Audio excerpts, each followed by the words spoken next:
کتاب الاشربہ۔ اشربہ یہ شراب کی جمع ہے۔ ویسے تو شراب کی جمع ایک مشروب آتی ہے جس کے معنی آتے ہیں ہر وہ چیز جو پی جانے والی ہو، چاہے حلال ہو یا حرام ہو، اور یہاں پر مراد وہ شرابیں ہیں جن کو اللہ تعالیٰ نے حرام کیا ہے۔ اس سے پہلے سمجھنا چاہیے کہ یہ آپ کے سامنے موطا امام مالک پیش کی جا رہی ہے، اور یہ اگرچہ آپ نے پہلے موطا امام محمد پڑھی ہے تو موطا امام محمد جو ہے وہ بھی امام مالک ہی کی کتاب تھی، بس فرق یہ تھا کہ اس کو امام مالک سے روایت کرنے والے امام محمد تھے، جبکہ اس کتاب کو روایت کرنے والے امام مالک سے یحییٰ ابن یحییٰ ہیں۔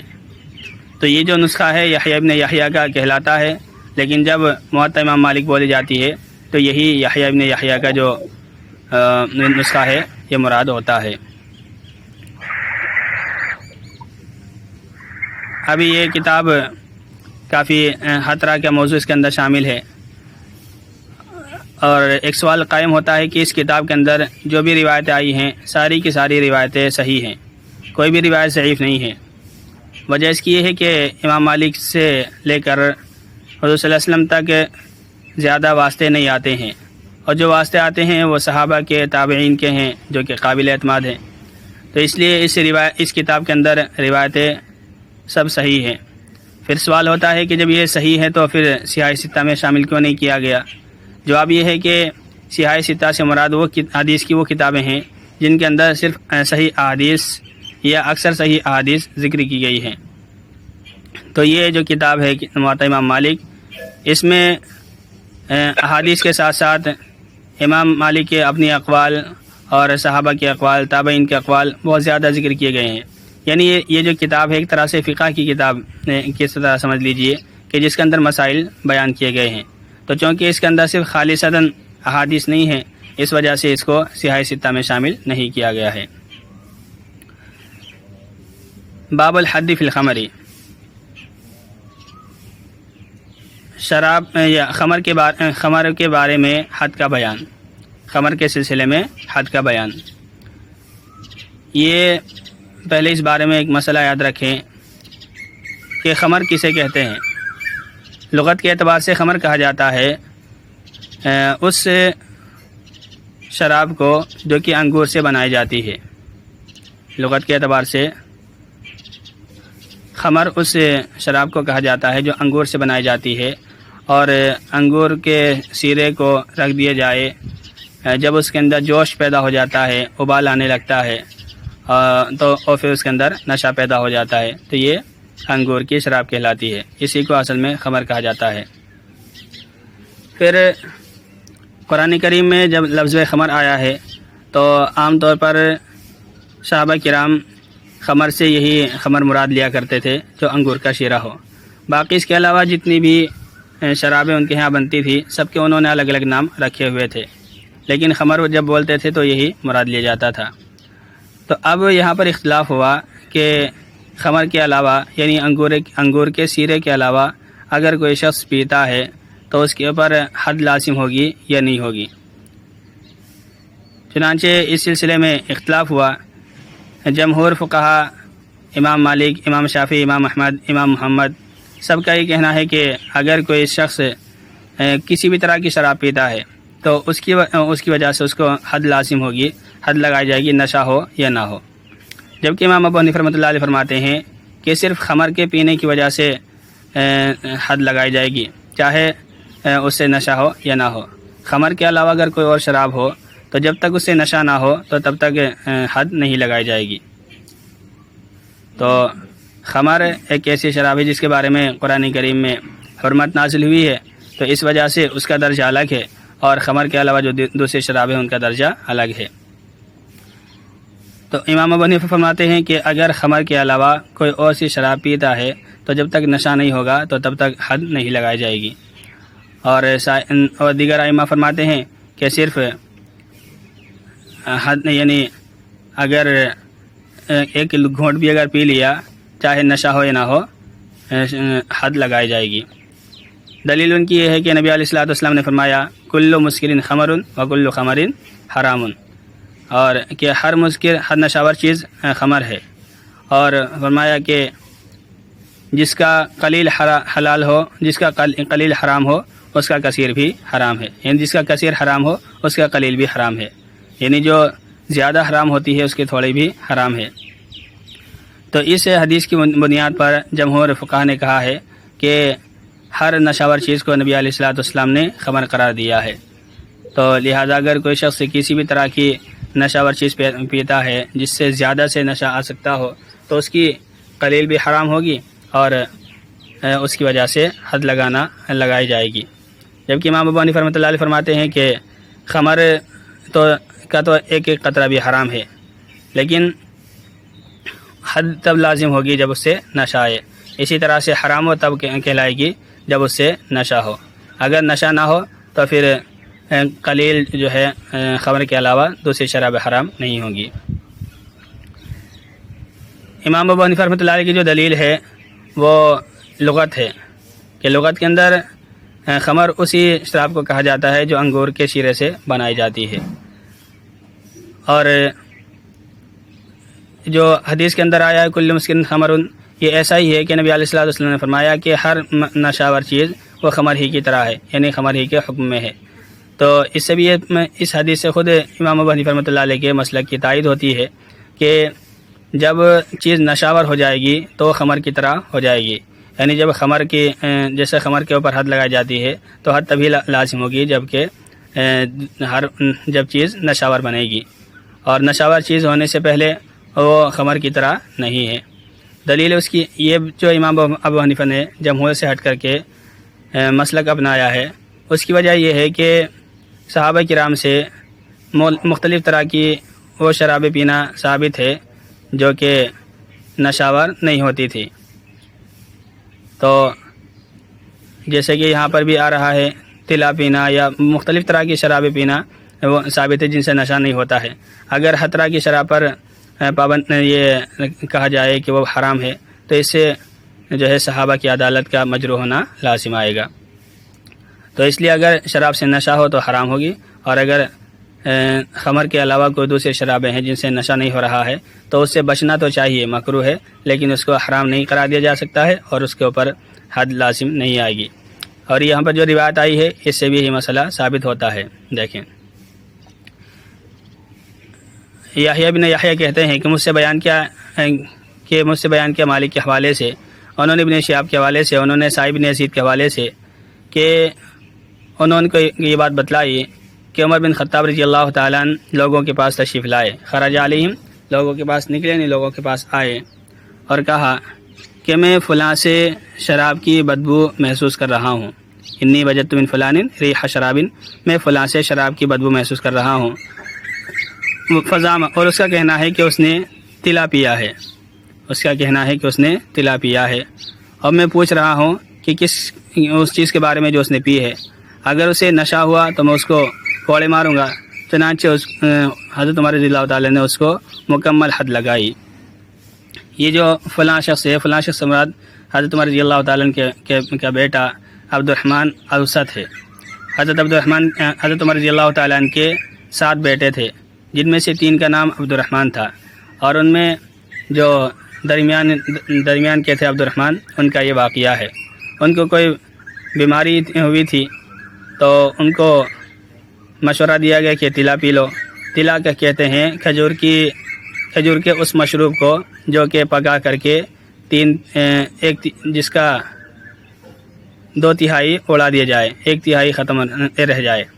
یعنی کھجور کے اندر پانی کے اندر کھجور ڈالی جائے، پھر ان کو پکایا جائے، اور جب 2/3 اڑ جائے، 1/3 رہ جائے تو اس کو تلا کہا جاتا ہے۔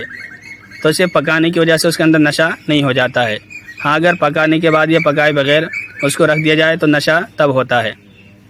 تو ان کو عبد الرحمن کو کسی نے بتلایا کہ تم تلا پی لو، تو ان کے سامنے تلا پیش کیا گیا، یہ سمجھتے تھے کہ اس کے اندر نشہ نہیں ہے، اور پھر انہوں نے یہ پی لیا اور اس کے اندر نشہ ہو گیا تھا۔ تو حضرت عمر رضی اللہ تعالیٰ نے جب ان سے پوچھا کہ تم نے کیا پیا ہے تو انہوں نے کہا میں نے تلا پیا ہے۔ تو حضرت عمر رضی اللہ تعالیٰ نے کہا کہ میں تحقیق کرتا ہوں کہ تم نے کیا پیا ہے، اگر نشہ ہوگا اگر اس سے نشہ ہوتا ہوگا تو کوڑے لگاؤں گا، چونکہ اس تلاسی نے نشہ ہو گیا تھا، اس وجہ سے حضرت عمر رضی اللہ تعالیٰ نے مکمل کوڑے ان کو لگائے ہیں۔ تو یہاں یہ بات سمجھنے کی ہے کہ انہوں نے تلا پیا تھا، حضرت عمر رضی اللہ تعالیٰ نے اس کے بعد تحقیق کی کہ اس سے نشہ ہو رہا ہے یا نہیں ہو رہا ہے، تو پتہ ہی چلا کہ جو بھی شرابیں ہیں وہ ساری کی ساری کوڑے لگنے کا سبب نہیں ہے جب تک کہ ان سے نشہ نہ ہو جائے۔ تو اس حضرت عمر رضی اللہ تعالیٰ کے فیصلے سے بھی حضرت امام ابو حنیفہ رحمۃ اللہ علیہ کے قول کی تائید ہوتی ہے۔ وحدثنی عن مالک عن ثور بن یزید الدیلی، اور مجھ سے بیان کیا امام مالک کے حوالے سے ثور بن زید دیلمی کے حوالے سے کہ عمر بن خطاب رضی اللہ تعالیٰ نے خمر کے سلسلے میں مشورہ کیا جس کو آدمی پیتا ہے، تو ان سے حضرت علی بن ابی طالب رضی اللہ تعالیٰ نے کہا کہ ہم سمجھتے ہیں کہ آپ اس کو 80 کوڑے لگائیں، کیونکہ جب وہ پیے گا تو نشہ ہوگا، اور جب نشہ ہوگا تو بےہودہ باتیں بکے گا، اور جب بےہودہ باتیں بکے گا تو بہتان لگائے گا، یہ اس طرح کی بات کہی۔ تو حضرت عمر رضی اللہ تعالیٰ نے خمر کے سلسلے میں 80 کوڑے مقرر کیے۔ تو یہاں پر یہ یاد رکھیں کہ قرآن کریم سے شراب کی حد ثابت نہیں ہے، یعنی شراب اگر کوئی پیتا ہے تو اس کی وجہ سے کتنی حد لگائی جائے گی، کتنے کوڑے مارے جائیں گے، اس سلسلے میں قرآن کریم میں کوئی آیت نہیں ہے۔ البتہ نبی علیہ الصلوۃ والسلام کے زمانے میں 2 واقعے پائے جاتے ہیں۔ ایک واقعہ ہے کہ نبی علیہ الصلوۃ والسلام نے ایک شخص نے شراب پی تھی تو اس کو 40 کوڑے لگوائے، جس میں کھجور کی 2 ٹہنیاں تھیں، کھجور کی 2 ٹہنیاں ملا کر کے 40 ٹہنیاں لگوائی۔ اور دوسرا واقعہ یہ ہے کہ ایک شخص نے شراب پی تھی تو نبی علیہ الصلوۃ والسلام نے صحابہ سے کہا کہ اس کو مارو، تو صحابہ نے اسے مارا۔ حضرت ابو ہریرہ کہتے ہیں کہ ہم میں سے کوئی اس کو چپل سے مار رہا تھا، کوئی ہاتھ سے مار رہا تھا، اور کوئی کپڑے کا کوڑا بنا کر مار رہا تھا۔ تو یہ 2 واقعے ہیں، تو ان سے یہ بات ان 2 واقعوں کو ملا کر کی بات ثابت ہوتی ہے کہ نبی علیہ الصلوۃ والسلام کے زمانے میں کوئی متعین حد نہیں تھی، کہ اگر 40 کوڑے متعین حد ہوتی تو اگلی بار جو واقعہ پیش آیا ہے تو اس میں نبی علیہ الصلوۃ والسلام مطلقاً مارنے کا حکم نہ دیتے، بلکہ نبی علیہ الصلوۃ والسلام نے تعزیراً یہ سزا مقرر کی تھی۔ پھر حضرت ابوبکر رضی اللہ تعالیٰ کے زمانے میں واقع پیش آئے تو اس میں 40 کوڑے لگائی گئی۔ پھر حضرت عمر رضی اللہ تعالیٰ کے زمانہ آیا تو اور لوگوں کے اندر یہ کام زیادہ ہونے لگا، تو حضرت عمر رضی اللہ تعالیٰ نے صحابہ سے مشورہ کیا۔ صحابہ کے مشورے کے بعد مشورے میں یہ بات آئی کہ حضرت علی رضی اللہ تعالیٰ نے فرمایا کہ جو شخص شراب پیتا ہے تو اسے نشہ ہو جاتا ہے، اور جب نشہ ہوتا ہے تو آدمی الٹی سیدھی باتیں بکتا ہے، کسی کے اوپر بہتان لگاتا ہے، اور قرآن کریم میں بہتان تراشی کی جو حد ہے وہ 80 کوڑے ہے۔ قرآن کریم میں ہے والذین یرمون المحصنات الغافلات والذین یرمون المحصنات ثم لم یأتوا بأربعۃ شہداء فاجلدوہم 80 جلدہ، کہ ان کو 80 کوڑے لگاؤ جو کسی پر تہمت لگاتا ہے، جو کسی پاک دامن مومن عورت پر تہمت لگاتا ہے اس کو 80 کوڑے لگاؤ۔ تو 80 کوڑے سب سے کم حدود میں سب سے کم کوڑے ہیں، تو چونکہ یہ شراب تہمت لگانے کا ذریعہ بھی بنتی ہے اور پھر حدود میں کے اعتبار سے سب سے کم بھی ہے، اس وجہ سے حضرت عمر رضی اللہ تعالیٰ نے اسی کو مقرر کر دیا اور فرمایا کہ اگر کوئی شراب پیے گا تو 80 کوڑے لگائے جائیں گے۔ اب اس میں اختلاف ہو گیا، جمہور کہتے ہیں کہ حضرت عمر رضی اللہ تعالیٰ عنہ کا یہ فیصلہ تعزیر تھی، اور یہ حاکم وقت کے اوپر ہے کہ وہ جو چاہے سزا دے سکتا ہے، اور 80 کوڑے یہ شریعت کی طرف سے تحدید نہیں تھی۔ امام ابو حنیفہ رحمۃ اللہ علیہ فرماتے ہیں کہ نبی علیہ الصلوۃ والسلام کے زمانے میں تو کوئی چونکہ مختلف واقعے پیش آئے تھے اس لیے کوئی حد متعین نہیں تھی، لیکن حضرت عمر رضی اللہ تعالیٰ نے سارے صحابہ کے کو جمع کر کے مشورہ کیا، اور کسی صحابی نے اس فیصلے پر کوئی اعتراض بھی نہیں کیا، تو اس سے سارے صحابہ کا اجماع ثابت ہوا، اور اجماع سے اسی طرح سے باتیں ثابت ہوتی جس طرح سے قرآن حدیث سے ثابت ہوتی ہیں۔ تو اگر یہ حضرت عمر رضی اللہ تعالیٰ کا تنہا فیصلہ ہوتا تو تب تو اس کو تعزیر کہا جا سکتا تھا، لیکن حضرت عمر نے صحابہ سے مشورہ کیا، مشورے کے بعد یہ حد جاری کرائی، تو اس سے پتہ چلتا ہے کہ یہ فیصلہ صرف تعزیر نہیں تھی بلکہ ایک قانون تھا۔ اس وجہ سے امام ابو حنیفہ رحمۃ اللہ علیہ فرماتے ہیں کہ شراب کی سزا 80 کوڑے ہے۔ اور یحییٰ فرماتے ہیں کہ مجھ سے بیان کیا امام مالک کے حوالے سے، انہوں نے ابن شہاب کے حوالے سے کہ ان سے پوچھا گیا شراب کے بارے میں، غلام کی حد کے شراب میں غلام کی حد کے بارے میں، یعنی اگر کوئی غلام شراب پیتا ہے تو اس پر کیا حد لگائی جائے گی، شراب کے بارے میں غلام کی حد کے سلسلے میں۔ تو ابن شہاب زہری نے کہا کہ مجھے بات پہنچی ہے کہ اس پر آزاد کی حد کا آدھا ہے شراب کے بارے میں، کہ اس پر آزاد کی حد کا آدھا ہے شراب کے بارے میں، یعنی جتنی آزاد کے اوپر سزا ہے تو اس کا آدھا غلام پر لگے گی۔ اور یہ کہ حضرت عمر بن خطاب، عثمان بن عفان رضی اللہ تعالیٰ عنہ اور عبداللہ ابن عمر نے اپنے غلاموں کو کوڑے لگائے، یا لوگوں کے غلاموں کو کوڑے لگائے شراب کے بارے میں آزاد کی حد کا آدھا، آزاد کی حد کا آدھا کوڑے لگائے۔ قرآن کریم میں بھی ہے فَإِنْ أَتَيْنَ بِفَاحِشَةٍ فَعَلَيْهِنَّ نِصْفُ مَا عَلَى الْمُحْصَنَاتِ مِنَ الْعَذَابِ۔ تو وہاں باندیوں کے بارے میں آیا ہے کہ اگر کوئی باندی بدکاری کرتی ہے تو اسے آزاد عورتوں کی آدھی سزا دی جائے گی۔ تو اسی طرح سے اگر کوئی غلام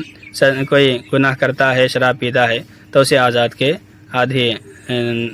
جو ہے سزا دی جائے گی۔ وحدثنی عن مالک، اور یحییٰ پہ کہتے ہیں کہ مجھ سے بیان کیا مالک کے حوالے سے، انہوں نے یحییٰ بن سعید کے حوالے سے کہ انہوں نے سعید بن مسیب کو کہتے ہوئے سنا کہ نہیں ہے کوئی چیز مگر یہ کہ اللہ پسند کرتا ہے اس کو معاف کیا جائے سوائے حد کے۔ جو اللہ تعالیٰ نے حدود مقرر کی ہیں اور قرآن و حدیث میں جو سزائیں آئی ہیں تو ان کو معاف کرنے کا حق کسی کو نہیں ہے، اور اللہ تعالیٰ اس کو معاف کروانا بھی نہیں چاہتا ہے۔ بلکہ اگر کوئی حدود کے سلسلے میں نبی علیہ الصلوۃ والسلام سے سفارش کرتا تو آپ اس پر بہت زیادہ غصہ ہو جاتے تھے۔ چنانچہ ایک واقعہ پیش آیا تھا کہ حضرت فاطمہ نے یا کسی اور نے کسی عورت کے ہاتھ کاٹے جانے کے سلسلے میں سفارش کی تھی تو نبی علیہ الصلوۃ والسلام بہت زیادہ غصہ ہوئے تھے۔ تو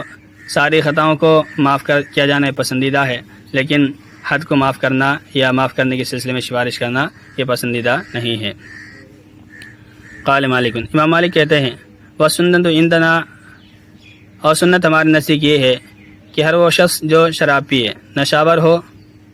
جو مسکر شراب پیے، اس سے نشہ آئے یا نہ آئے تو اس کے اوپر حد واجب ہو جائے گی۔ تو امام مالک کا قول یہ ہے کہ جس کی زیادہ سے نشہ آتا ہو اور پھر کوئی شخص اس کو پی لیتا ہے تو اس سے نشہ آئے یا نہ آئے تو اس کی وجہ سے حد واجب ہو جاتی ہے۔ تو یہی جو ہے جمہور کا قول ہے کہ ہر مسکر جو ہے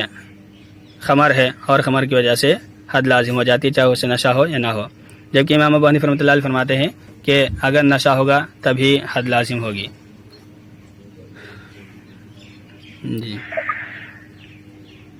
پڑھیں۔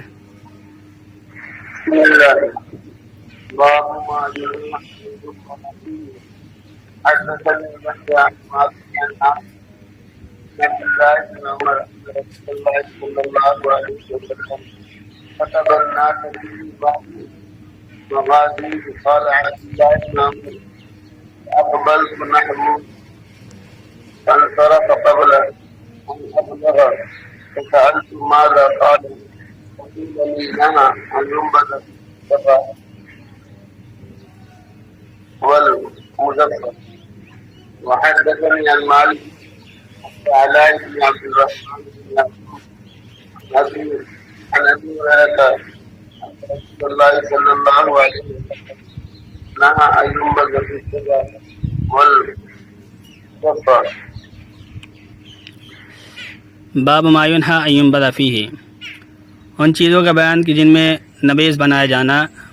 منع ہے، ان چیزوں کا بیان جن میں نبیذ بنایا جانا منع ہے، یہ جنس میں نبیذ بنائے سے روکا جاتا ہے۔ کیونکہ شراب اسلام کے ابتدائی حالات میں بالکل عام تھی، اور جب تک حرام نہیں کی گئی تھی تو صحابہ کرام کا مزاج تھا شراب پینے کا۔ تو نبی علیہ الصلوۃ والسلام نے جب شراب کو حرام کیا تو ہر اس برتن کو بھی دور کرنے کا حکم دیا جس کے اندر شراب بنائی جاتی تھی، کیونکہ چیز کو دیکھ کر کے اس کا دوسری چیز بھی یاد آ جاتی ہے۔ تو نبی علیہ الصلوۃ والسلام نے ان برتنوں کو جن میں شراب بنائی جاتی تھی ان میں نبیذ بنانے سے منع کر دیا۔ نبیذ کہتے ہیں کہ پانی کے اندر کھجور ڈالی جائے اور اس پانی کے اندر کھجور کا اثر آ جائے اور مٹھاس آ جائے تو پھر اس کو پی لیا جائے۔ تو یہ طاقتور بھی ہوتی ہے اور اس سے نشہ نہیں آتا ہے۔ تو یہ نبیذ جو ہے مختلف برتنوں میں بنائی جاتی تھی، اور خاص طور پر کدو کی تونبی میں اور مزفت میں بنائی جاتی تھی۔ یعنی جو کدو ہوتا ہے، جس کو بھلیا بھی کہا جاتا ہے، اس کو اندر کا جو اس کا گودا ہوتا ہے اس کو نکال لیا جائے، اوپر کوئی سوراخ کر لیا جائے، اور پھر اس سوراخ کے ذریعے سے اس گودے کو نکال لیا جائے۔ پھر وہ جو ایک برتن کی اس طرح بنتا رہ جاتا ہے، اس کے اندر پانی اور کھجورے ڈال کر کے رکھ دیا جائے۔ تو چونکہ اس کے اندر گرمی زیادہ ہوتی ہے، اس گرمی کی وجہ سے نبیذ کے جلدی سڑ جانے اور شراب بن جانے کا اندیشہ ہوتا ہے۔ اس وجہ سے نبی علیہ الصلوۃ والسلام نے اس کے اندر نبیذ بنانے سے منع کر دیا تھا کہ کہیں ایسا نہ ہو کہ وہ شراب کی حد تک پہنچ جائے۔ اسی طرح سے بعض برتن ان کے ہاں ایسے ہوتے تھے کہ جیسے مٹی کے ہمارے ہاں برتن ہوتے ہیں، اس مٹی کے برتن کے اندر وہ تار لگا دیا کرتے تھے، جس کو گول تار بولا جاتا ہے، جس سے تار گول بولا جاتا ہے، جس سے سڑک وغیرہ بنتی ہے، کالا ڈامر جو ہوتا ہے۔ تو اس طرح کی چیز وہ گھڑے کے اندر، مٹی کے برتن کے اندر لگا دیا کرتے تھے تاکہ باہر چیز نہ نکلے۔ تو چونکہ اس کے اندر گرمی زیادہ ہو جاتی تھی تو اس میں بھی نبیذ کے شراب بن جانے کا جلدی اندیشہ ہوتا تھا، تو اس لیے نبی علیہ الصلوۃ والسلام نے اس مزفت میں نبیذ بنانے سے بھی منع کیا۔ یحییٰ ابن یحییٰ کہتے ہیں کہ مجھ سے بیان کیا یحییٰ نے مالک کے حوالے سے، انہوں نے نافع کے حوالے سے، انہوں نے عبداللہ بن عمر کے حوالے سے کہ رسول اللہ صلی اللہ علیہ وسلم نے اپنے کسی غزوے میں لوگوں کے سامنے تقریر کی۔ تو عبداللہ بن عمر کہتے ہیں میں آپ کی طرف متوجہ ہوا تو میرے پہنچنے سے پہلے آپ فارغ ہو چکے تھے۔ میں نے پوچھا کہ آپ نے کیا کہا؟ تو مجھ سے کہا گیا کہ نبی علیہ الصلوۃ والسلام نے منع کیا کہ نبیذ بنائے جائے کدو کی تونبی میں اور تار والے یا مزفت میں، یعنی تار والے برتن میں۔ اور کہتے ہیں مجھ سے بیان کیا امام مالک کے حوالے سے، انہوں نے علاء بن عبد الرحمن بن یعقوب کے حوالے سے، انہوں نے اپنے باپ کے حوالے سے، انہوں نے ابو ہریرہ کے حوالے سے کہ رسول اللہ صلی اللہ علیہ وسلم نے منع کیا اس بات سے کہ نبیذ بنائے جائے کدو کی تونبی میں اور مزفت میں۔ کس کی آواز آ رہی ہے؟ پہلے پڑھیں۔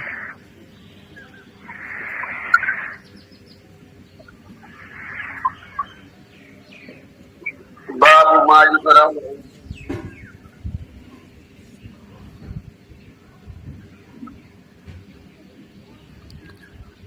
پڑھیں۔ باب ما یکرہ حدثني يحيى عن نافع ان عبد الله بن عمر كان يقول قال رسول الله صلى الله عليه وسلم ان يجمع بين الثمر والزبيب وبين التمر. وحدثني عن مالك عن ابي الزناد عن عروة بن الزبير عن عائشة زوج النبي صلى الله عليه وسلم انها كانت تقول نهى رسول الله صلى الله عليه وسلم ان يجمع بين التمر والزبيب وبين البصر والتمر. وحدثني عن زيد بن اسلم عن عطاء بن يسار ان رسول الله صلى الله عليه وسلم نهى ان يجمع بين التمر والزبيب وبين البصر والتمر.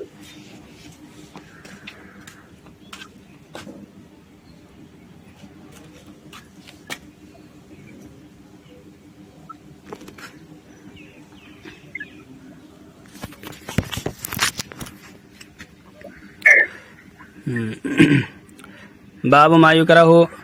ان ینبذ جمیعا، ان چیزوں کا بیان کہ جن کو ایک ساتھ نبیذ بنایا جانا مکروہ ہے، جن کا ایک ساتھ نبیذ بنایا جانا مکروہ ہے۔ تو اس باب میں مسئلہ یہ ہے کہ کچھ چیزیں ایسی ہوتی ہیں کہ جن کے اندر نشہ جلدی پیدا ہوتا ہے، اور کچھ چیزیں ایسی ہوتی ہیں جن میں دیر سے نشہ ہوتا ہے۔ تو ایسی دو چیزوں کو کہ جن میں نشہ آنے کی کیفیت الگ الگ ہوتی ہے، تو ان دونوں کو ملا کر نبیذ بنانے سے نبی علیہ الصلوۃ والسلام نے منع فرمایا ہے، کیونکہ ہو سکتا ہے کہ ایک چیز کا ہمیں اندازہ ہے کہ اگر پکی کھجور ہم ڈالتے ہیں تو وہ جلدی گل جاتی ہے، جبکہ کچی کھجور کا ڈالتے ہیں وہ دیر سے گلے گی۔ تو ہم کچی کے اندازہ لگا کر کے نبیذ بنائیں اور پکی کے اعتبار سے وہ خمر بن جائے تو شراب بن جائے، اس لیے نبی علیہ الصلوۃ والسلام نے ایسی دو چیزوں کو نبیذ بنانے سے منع فرمایا ہے۔ اسی طرح سے جو کشمش ہوتی ہے اس کی شراب جلدی بن جاتی ہے، جبکہ تمر میں دیر لگتی ہے، اس وجہ سے کشمش اور کھجور کو ایک ساتھ ملا کر نبیذ بنانے سے نبی علیہ الصلوۃ والسلام نے منع کیا۔ کہتے مجھ سے بھی بیان کیا یحییٰ نے امام مالک کے حوالے سے زید بن اسلم کے حوالے سے، انہوں نے عطا ابن یسار کے حوالے سے کہ رسول اللہ صلی اللہ علیہ وسلم نے منع کیا کہ نبیذ بنائے جائے کچی اور پکی دونوں کو ملا کر کھجوروں کی، کچی اور پکی کھجوروں کی ایک ساتھ، اور کھجور اور کشمش کی ایک ساتھ، کہ نبیذ بنائے جائے کھجور اور کشمش کی ایک ساتھ۔ اور یحییٰ کے مجھ سے بیان کیا امام مالک کے حوالے سے، انہوں نے فقہ کے حوالے سے، ایک فقہ کے حوالے سے جو ان کے نزدیک تھے، یعنی امام مالک نے اپنے نزدیک قابل اعتماد شخص کے حوالے سے، انہوں نے بکیر بن عبداللہ بن اشج کے حوالے سے، انہوں نے عبد الرحمن بن حباب انصاری کے حوالے سے، انہوں نے ابو قتادہ انصاری رضی اللہ تعالیٰ کے حوالے سے کہ رسول اللہ صلی اللہ علیہ وسلم نے منع کیا کہ کھجور اور کشمش کو ایک ساتھ ملا کر کے پیا جائے، اور ردی اور تر کھجور کو یا کچی اور تر کھجور کو ایک ساتھ ملا کر کے پیا جائے۔ تو زاہون کہا جاتا ہے کچی کھجور کو، کچی اور پکی کھجور کو ایک ساتھ ملا کر کے پیا جائے۔ امام مالک کہتے ہیں کہ یہی وہ چیز ہے جس پر اہل علم، ہمارے شہر کے اہل علم برابر رہے ہیں کہ مکروہ ہے یہ نبی صلی اللہ علیہ وسلم کے فرمان کی سے روکنے کی وجہ سے، تو یہ چیزیں ایک ساتھ ملا کر کے کرنا مکروہ ہے، اور یہی جو ہے مدینہ کے اندر رواج تھا۔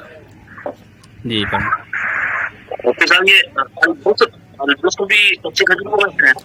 ہاں نہیں، رطب کہا جاتا ہے پکی کھجور کو، اور جو یہ آیا ہے بسر یہ کچی کھجور کہا جاتا ہے،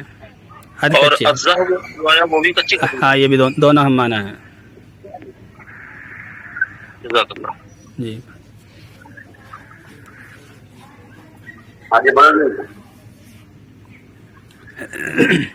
چلو میں پڑھوں،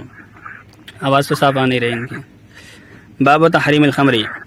وحدثني يحيى عن مالك عن ابن شهاب عن ابي سلمة بن عبد الرحمن عن عائشة زوج النبي صلى الله عليه وسلم انها قالت سئل رسول الله صلى الله عليه وسلم عن البدع فقال كل شراب اسكر فهو حرام۔ وحدثني مالك عن زيد بن اسلم عن عطاء بن يسار ان رسول الله صلى الله عليه وسلم سئل عن الغبيراء فقال لا خير فيها ونهى عنه۔ قال مالك فسألت زيد بن اسلم ما الغبيراء فقال هي الأسكركة۔ وحدثني عن مالك عن نافع عن عبد الله بن عمر ان رسول الله صلى الله عليه وسلم قال من شرب الخمر في الدنيا ثم لم يتب عنها حرمها في الآخرة۔ خمر کی حرمت کا بیان۔ تو امام مالک کے اعتبار سے چونکہ ہر نشاور چیز خمر ہے، اس وجہ سے باب جو ہے خمر کا بیان قائم کیا ہے، ورنہ اس کے اندر مختلف طرح کی شرابوں کا تذکرہ ہے۔ پہلا یہ ہے کہ نبی علیہ الصلوۃ والسلام سے بتا کے بارے میں پوچھا گیا۔ بتا کہا جاتا ہے اس شراب کو جو کہ شہد کے ذریعے سے بنائی جاتی ہے، شہد کو پانی کے اندر ڈال دیا جائے اور کسی ایسی چیز کے اندر جس کے اندر گرماہٹ ہوتی ہے اس کے اندر بند کر کے رکھ دیا جائے تو اس کے اندر نشہ پیدا ہو جاتا ہے، اور اس کے اندر بلبلے اٹھتے ہیں، پھر نشہ پیدا ہو جاتا ہے۔ تو اس بتا کے بارے میں نبی علیہ الصلوۃ والسلام سے پوچھا گیا تو آپ نے اصول بیان کر دیا کہ ہر چیز جو نشہ لائے وہ حرام ہے۔ تو اگر اس شہد والی شراب سے اس حد تک یہ پہنچ جائے کہ اس کے اندر نشہ پیدا ہو جائے تو پھر یہ حرام ہے، لیکن صرف شہد کو پانی میں ملا کے پینا اس میں کوئی حرج نہیں ہے۔ اسی طرح سے نبی علیہ الصلوۃ والسلام سے غبیرہ کے بارے میں پوچھا گیا۔ غبیرہ کہا جاتا ہے مکئی کی اور جوار کی جو شراب بنائی جاتی ہے اس کو، جیسے مکئی ہوتی ہے، جوار ہوتی ہے، یا اس طرح سے جو ہوتی ہے جو گیہوں کی طرح ہوتی ہے، تو اس کو اگر ملا کر کے پانی میں ڈال کر کے شراب بنائی جائے تو آپ نے فرمایا کہ اس کے اندر بھی کوئی خیر نہیں ہے، یعنی یہ بھی جائز نہیں ہے۔ اگر اس سے نشہ پیدا ہو جائے تو وہ بھی حرام ہے۔ بہرحال جو نشاور چیزیں ہیں اللہ تعالیٰ نے اس کو حرام کیا ہے، جو شخص دنیا کے اندر اس کو پیے گا تو آخرت میں وہ شراب سے محروم رکھا جائے گا۔ آخرت کی نعمتوں میں ایک عظیم نعمت شراب بھی ہوگی، جو کہ دودھ اور پانی کی طرح ایک عمدہ نعمت ہوگی، تو جو دنیا کے اندر شراب پیے گا اور پھر اس سے توبہ نہ کرے تو آخرت میں اگرچہ وہ جنت میں پہنچ جائے لیکن جنت کی اس نعمت سے محروم رکھا جائے گا۔ کہتے ہیں مجھ سے بیان کیا یحییٰ نے مالک کے حوالے سے، انہوں نے ابن شہاب کے حوالے سے، انہوں نے ابو سلمہ بن عبد الرحمن کے حوالے سے، انہوں نے حضرت عائشہ کے حوالے سے جو نبی صلی اللہ علیہ وسلم کی زوجہ ہیں کہ انہوں نے کہا کہ رسول اللہ صلی اللہ علیہ وسلم سے شہد کی شراب کے بارے میں پوچھا گیا تو آپ نے فرمایا کہ ہر شراب جو نشہ لائے وہ حرام ہے۔ اور فرماتے مجھ سے بیان کیا مالک کے حوالے سے، زید بن اسلم کے حوالے سے، انہوں نے عطا بن یسار کے حوالے سے کہ رسول اللہ صلی اللہ علیہ وسلم سے غبیرہ کے بارے میں پوچھا گیا تو آپ نے فرمایا اس کے اندر کوئی خیر نہیں ہے اور اس سے منع کر دیا۔ امام مالک کہتے ہیں کہ میں نے زید بن اسلم سے پوچھا کہ غبیرہ کیا ہے تو انہوں نے کہا کہ وہ اس کرکا ہے، یعنی مکئی کی شراب ہے۔ اور یحییٰ کہتے ہیں مجھ سے بیان کیا امام مالک کے حوالے سے، انہوں نے نافع کے حوالے سے، انہوں نے عبداللہ بن عمر کے حوالے سے کہ رسول اللہ صلی اللہ علیہ وسلم نے فرمایا کہ جو دنیا میں خمر پیے گا پھر اس سے توبہ نہ کرے تو اس آخرت میں اسے محروم رکھا جائے گا۔ جامع تحریم الخمر حدثني يحيى عن مالك عن زيد بن أسلم عن ابن وعلة المصري أنه سأل عبد الله بن عباس عما يعصر من العنب فقال ابن عباس أهدى رجل لرسول الله صلى الله عليه وسلم راوية خمر فقال له رسول الله صلى الله عليه وسلم أما علمت أن الله حرمها قال لا فساره إنسان إلى جنبه فقال له رسول الله صلى الله عليه وسلم بما سررته فقال أمرته أن يبيعها فقال له رسول الله صلى الله عليه وسلم إن الذي حرم شربها حرم بيعها ففتح الرجل المزادتين حتى ذهب ما فيهما۔ وحدثني عن مالك عن إسحاق بن عبد الله بن أبي طلحة عن أنس بن مالك أنه قال كنت أسقي أبا عبيدة بن جراح وأبا طلحة الأنصاري وأبي بن كعب شرابا من فضيخ وتمر قال فجاءهم آت فقال إن الخمر قد حرمت فقال أبو طلحة يا أنس قم إلى هذه الجرار فاكسرها قال فقمت إلى مهراس لنا فضربتها بأسفله حتى تكسرت۔ وحدثني عن مالك عن داود بن حسين عن واقد بن عمرو سعد بن موازن أنه أخبره عن محمود بن لبيد الأنصاري أن عمر بن الخطاب حين قدم الشام فشكى إليه أهل الشام وبال الأرض وثقلها وقالوا لا يصلحنا إلا هذا الشراب فقال عمر اشربوا هذا العسل فقالوا لا يصلحنا العسل فقال رجل من أهل عازي هل لك أن نجعل لك من الشراب لا يسكر قال نعم فطبخوه حتى ذهب منه الثلثان وبقي الثلث فأتوا به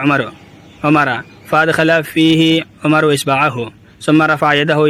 يتمتد فقال الطلي هذا مثل طلاء الإبل فأمرهم عمر أن يشربوه فقال له عبادة بن الصامت أحللتها والله فقال عمر كلا والله اللهم إني لا أحلل لهم شيئا حرمته عليهم ولا أحرم عليهم شيئا أحللته لهم۔ وحدثني عن مالك عن نافع عن عبد الله بن عمر أن رجالا من أهل العراق قالوا له يا أبا عبد الرحمن إننا نبتاع من ثمر النخل والعنب فنعصره خمرا فنبيعها فقال عبد الله بن عمر إني أشهد الله عليكم وملائكته ومن سمع من الجن والإنس إني لا آمركم أن تبيعوها ولا تبتاعوها ولا تعصروها ولا تشربوها ولا تسقوها فإنها رجس من عمل الشيطان۔ جامع تحریم الخمر، خمر کی حرمت کے سلسلے میں جامع باب، یعنی اس باب کے اندر مختلف طرح کے شراب کی حرمت کے سلسلے میں روایتیں آئی ہیں۔ کہتے ہیں مجھ سے بیان کیا یحییٰ نے مالک کے حوالے سے، انہوں نے زید بن اسلم کے حوالے سے، ابن وعلہ مصری کے حوالے سے کہ انہوں نے عبداللہ بن عباس سے پوچھا ان چیزوں کے بارے میں اس چیز کے بارے میں جو انگور سے نچوڑی جاتی ہے، یعنی کہ شراب کے بارے میں پوچھا کہ یہ حلال ہے یا حرام ہے، تو انگور سے جو نچوڑا جاتا ہے یا انگور سے جو بنائی جاتی ہے اس کے بارے میں پوچھا۔ تو ابن عباس نے کہا کہ ایک آدمی نے رسول اللہ صلی اللہ علیہ وسلم کو خمر کا ایک مشکیزہ ہدیہ کیا تھا، راویہ خمر کا ایک مشکیزہ ہدیہ کیا تھا، تو اس سے رسول اللہ صلی اللہ علیہ وسلم نے فرمایا کیا تم کو معلوم نہیں کہ اللہ تعالیٰ نے اس کو حرام کر دیا ہے؟ تو اس نے کہا نہیں۔ تو اس کے برابر کے ایک انسان نے اس سے سرگوشی کی، ایک شخص تھے جو ان کے پاس بیٹھے ہوئے تھے اور سرگوشی کے انداز میں کوئی بات کہی، تو ان سے رسول اللہ صلی اللہ علیہ وسلم نے فرمایا کہ کس چیز کی تم نے ان سے سرگوشی کی ہے؟ تو اس نے کہا کہ میں نے اس کو حکم دیا ہے کہ اس کو بیچ دو۔ تو ان سے رسول اللہ صلی اللہ علیہ وسلم نے فرمایا کہ بے شک وہ چیز جس کے پینوں کو اللہ نے حرام کیا ہے اس کے بیچنے کو بھی حرام کیا ہے۔ تو آدمی نے دونوں کا منہ کھولا حتیٰ کہ نکل گیا وہ جو کچھ ان دونوں میں تھا۔ تو یہ شخص تھے جو انہوں نے نبی علیہ الصلوۃ والسلام سے پوچھا، یعنی پہلے تو آپ کو یہ خمر حرام جس کو اللہ تعالیٰ نے حرام کر دیا تھا ہدیہ پیش کرنے کی کوشش کی، تو نبی علیہ الصلوۃ والسلام نے منع کر دیا کہ یہ تو اللہ تعالیٰ نے حرام کر دیا ہے۔ تو پھر انہوں نے کہا کہ ایک صحابی نے سمجھایا کہ اس کو کسی کو بیچ دینا، اور رسول اللہ علیہ وسلم کو نہیں بلکہ کسی کو، یعنی کوئی جو کافر ہو اسے بیچ دینا۔ تو نبی علیہ الصلوۃ والسلام نے اس وقت یہ اصول بیان کیا کہ جس کا پینا حرام ہے اس کا بیچنا بھی حرام ہے۔ تو لہذا ایک مسلمان کے لیے نہ تو شراب پینا جائز ہے اور نہ ہی شراب بیچنا جائز ہے، بلکہ شراب کے معاملے میں کسی طرح سے مدد کرنا بھی حرام ہے۔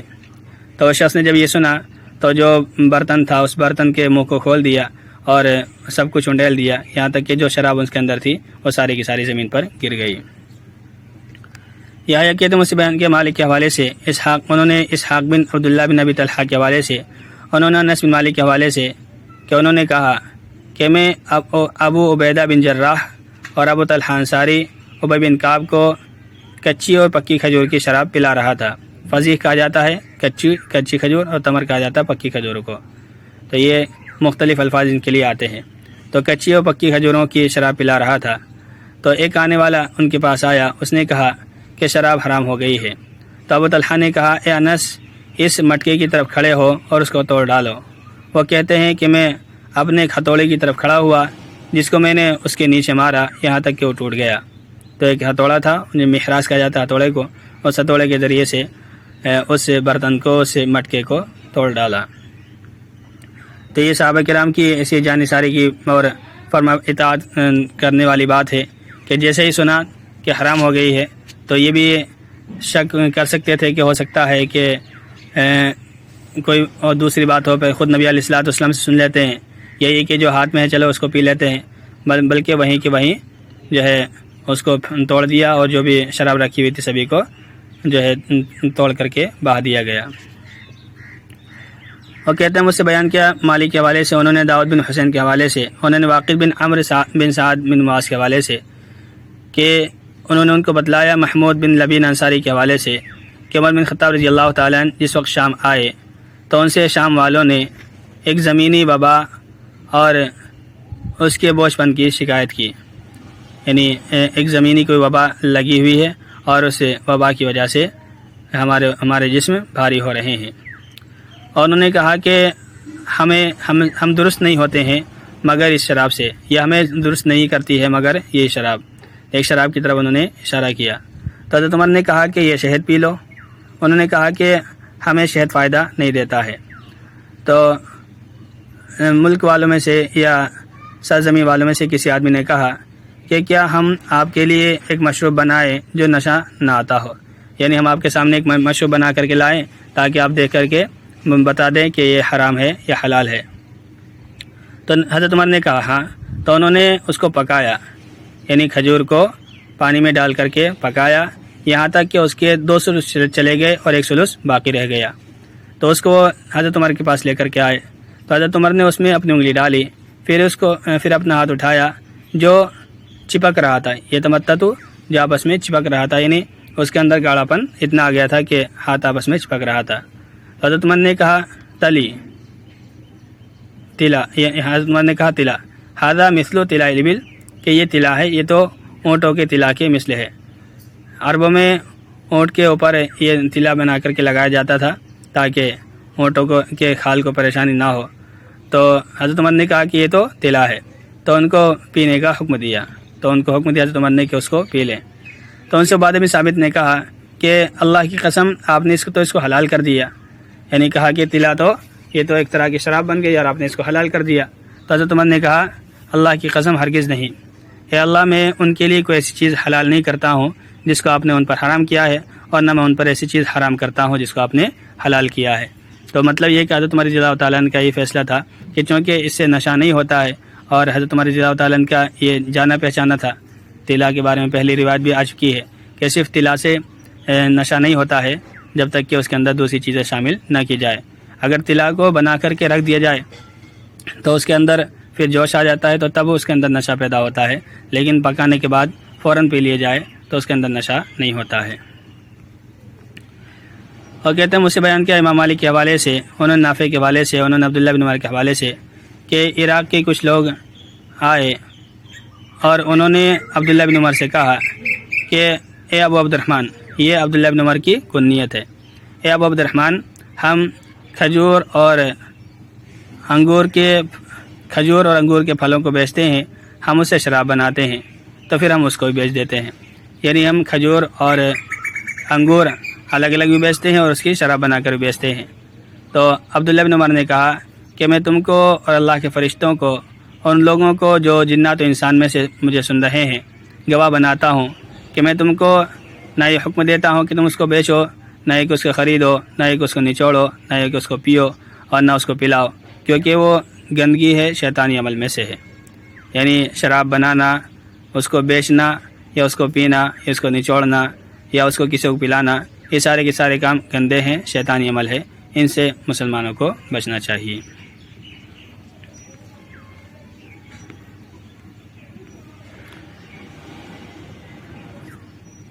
جی پڑھا جائے، بس کافی ہے. بس